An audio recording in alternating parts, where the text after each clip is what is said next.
Well, welcome, first of all, everyone, to this webinar meeting. I think we're all in these crazy COVID times getting used to having these virtual meetings. I think we all wish we could get together and meet personally, but I appreciate everyone taking your time to meet with me a little bit today. And we want to talk about three ways you can improve your workplace noise measurements in today's webinar. But first, before we get started on that, just a little bit of information about me. We'll uh, we'll go through the this stuff quickly. So I am the Larson Davis product manager. I've worked at Larson Davis for over 35 years now, and my work has been almost entirely focused on noise measurement and acoustics and meeting needs and requirements there.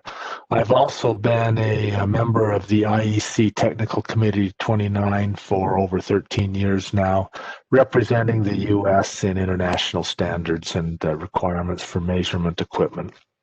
So that's a bit about me. Enough, you've probably heard all you want to hear about that. So let's talk just briefly here about what we want to accomplish today.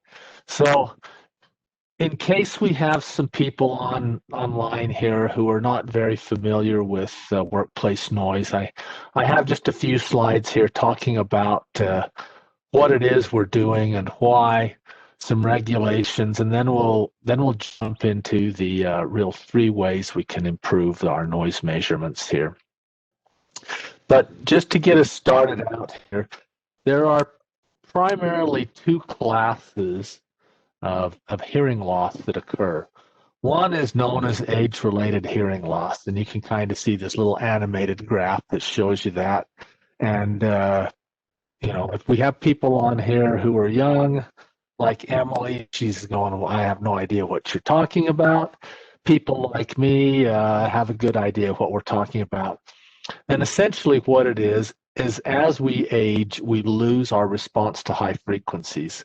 And the best example of this I can give is I was telling my daughter about this a number of years ago, and she's like, "Yeah, we all know this. We take our cell phones to school, and we set our ringtone to be a real high frequency. All the students can hear it, and the teachers can't." and and so they figured that out just on their own, this age-related hearing loss. The other one is called noise-induced hearing loss. This is the hearing loss that we're most concerned about, and because it's very preventable. This comes from exposure to sound and noise, and it can just from a very short-term impulsive noise can cause hearing loss, or it can occur due to long-term exposure to loud noises. The thing that we're concerned about primarily is exposure to noise in the workplace, because that's something that can be controlled, and by OSHA regulation, we're required to control that. There are a couple of things here, terms that may or may not be familiar to you. One is TTS and one is PTS. TTS stands for temporary threshold shift. PTS is the permanent threshold shift. What this is that shift in threshold of hearing. And the best way I can describe it is if you've ever gone to, a loud venue or a concert or something like that, and you come out and you notice that everyone's yelling at each other because your threshold of hearing has gone up, and it's your ear's response to loud noises. It's pretty well known now that temporary threshold shift is a good indicator that the noise exposure is something that's harmful. So if you're seeing that personally, that's an indication you should be wearing hearing protection. So let's move on just quickly here, just in the U.S. here, regulations and things associated with noise. The primary regulatory board, as most of us know, is OSHA. They have two limits. One is called the PEL, or Personal Exposure Limit, and the other is the HC, or Hearing Conservation Limit. Other organizations with limits are the American Council of Government Industrial Hygienists and NIOSH, who is the U.S. government agency responsible for research and recommending new limits. So you can see those there. I'm not going to talk a whole bunch about them here today. I'm assuming people on this call are familiar with these. And if you're not, give us a call back. We'll be glad to give you a little more information. So let's jump in now to workplace noise and worker exposure to noise and make sure that we're compliant with the U.S. regulations by OSHA to protect workers. And that's most commonly done by measurement. There are two ways to measure. One that's the most common in North America is to use a noise dosimeter. This is the device you can kind of see here on my screen. Device like this. It's worn by a worker. They wear it typically for their whole work shift, whether 8 or 10 hours. At the end of that period, the device will say this is the noise dose, or how much noise exposure that the worker was exposed to. The other way is used sometimes is with a sound level meter to walk around, make measurements of locations, and then mathematically compute what a worker's exposure would be based upon the time at each workstation. This is sometimes called a task-based measurement system, and it's also one in ISO standards. So those are the two main things. For our discussion today, I'm going to talk about noise dosimetry and how we can improve that. Well, and I think I kind of talked about this already here, so we'll let me read quickly and then I'll move on here. What I want to do, though, is talk about identifying noise sources.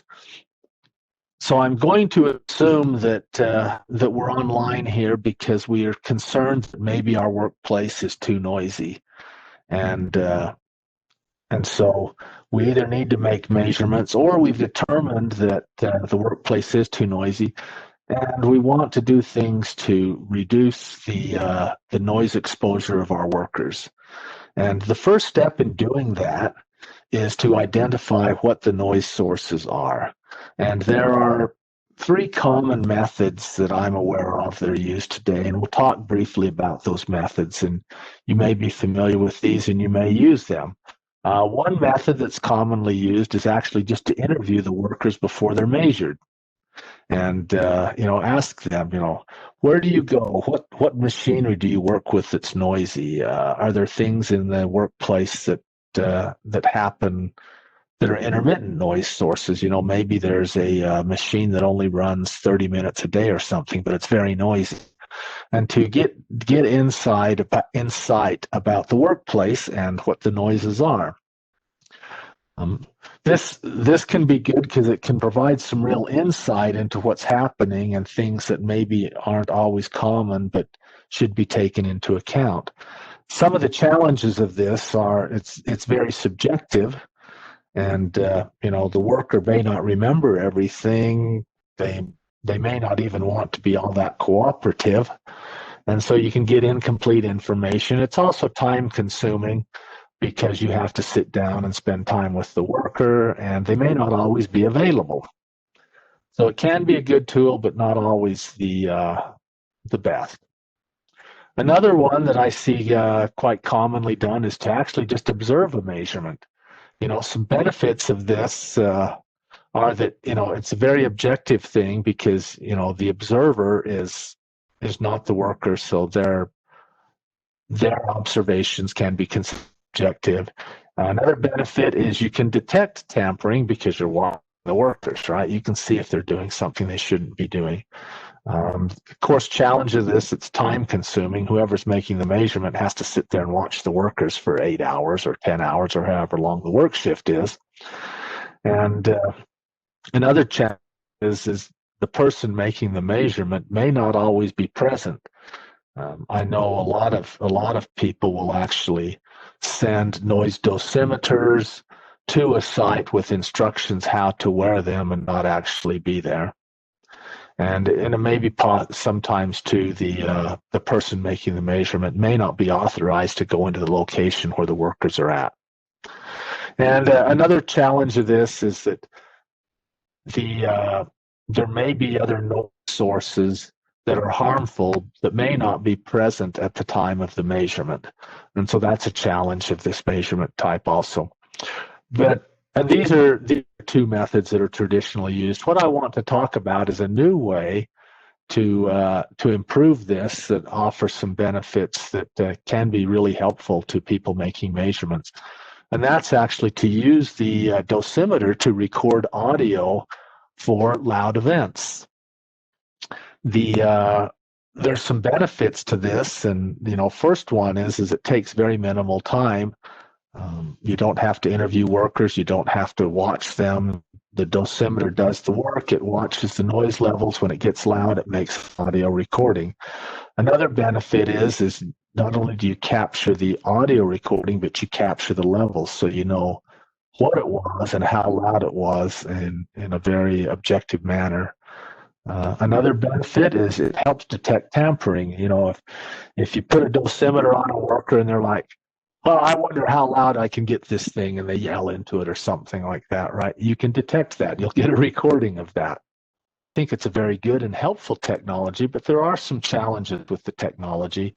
And one is that with some noise sources, it can be difficult identifying exactly what the noise source was.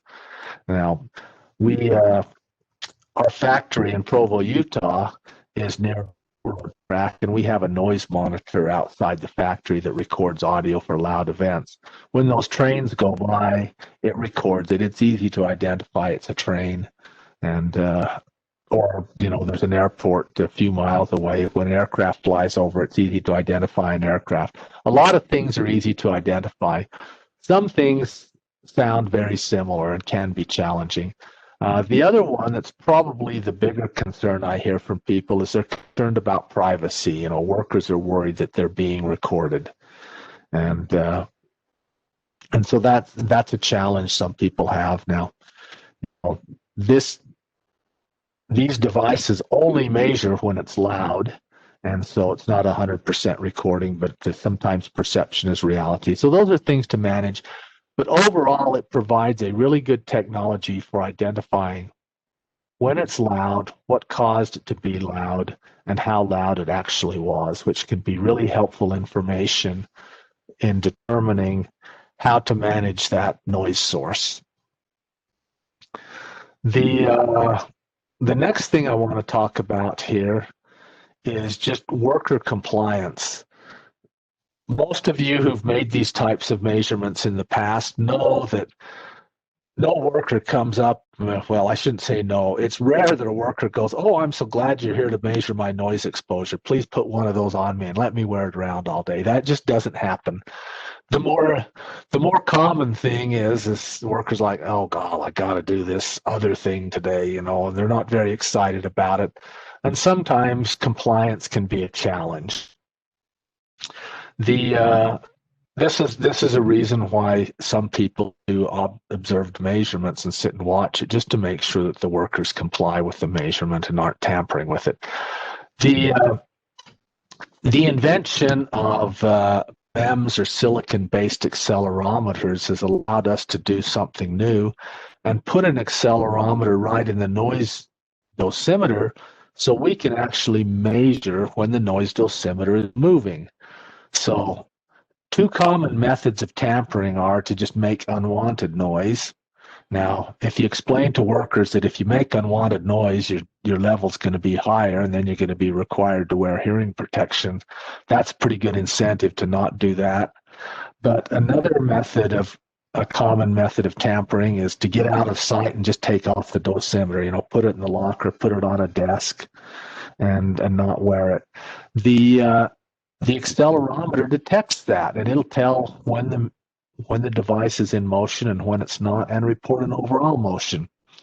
So if you look at this graph here at the bottom, this is a measurement I made of myself sitting at the desk the other day, and down here at the bottom you can see these green bars. These green bars are the times when that noise dosimeter detected motion and said, I'm moving. If there was a period 15 minutes or greater where it was not moving, there would be this a kind of reddish color bar down here also indicating that it wasn't moving.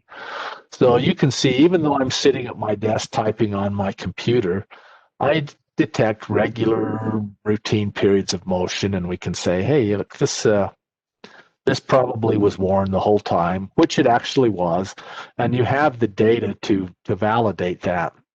If I'd taken it off and put it on my desk, you'd see a big old red bar here. So it makes an easy way to detect that and make sure that it's actually being worn. And a nice feature that's available with new dosimeters like our Spartan Model 730. Another challenge that I think we face, that there's some new technology to help resolve this, is just with mobility. A lot of times measurements are made in a place not necessarily, I can spit out the word, not necessarily in the exact same location as the person needing to make the measurement.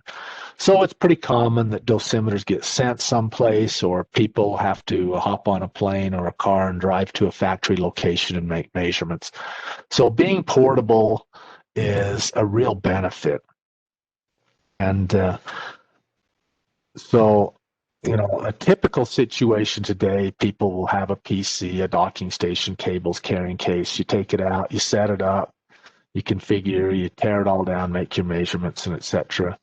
One of the things at Larson-Davis that we've done is we've tried to make this much easier for people using our Spartan 730 dosimeters. And what we've done is we've built wireless charging right into the case. So it's kind of hard to see, but down underneath this dosimeter is actually a wireless charger. So when a dosimeter is taken off of a worker and put in the case, it charges. All you have to do is plug in the whole case, and they all charge at the same time. Another thing we've done is all of our dosimeters, our Spartan dosimeters, Bluetooth low energy, and they're fully functional over Bluetooth. And so what that means is you can use your phone. You don't have to have a PC and hook it up by USB or anything to charge it or get your data. You can use your phone with our full-featured mobile app called Atlas, and you can monitor measurements, you can download data files, you can add notes, you can actually you can generate a report and email that to a stakeholder, all directly from your phone. It's very, very mobile friendly. There's nothing to take out and set up and tear down. You just take your dosimeter out, calibrate it, put it on the worker. When they come back, put it back in the case, plug in the case, they charge. While it's charging, you can download to your phone, and it makes it very easy and fast. And just a little bit of information here. Have a little bit of a slide on our mobile app called Atlas here.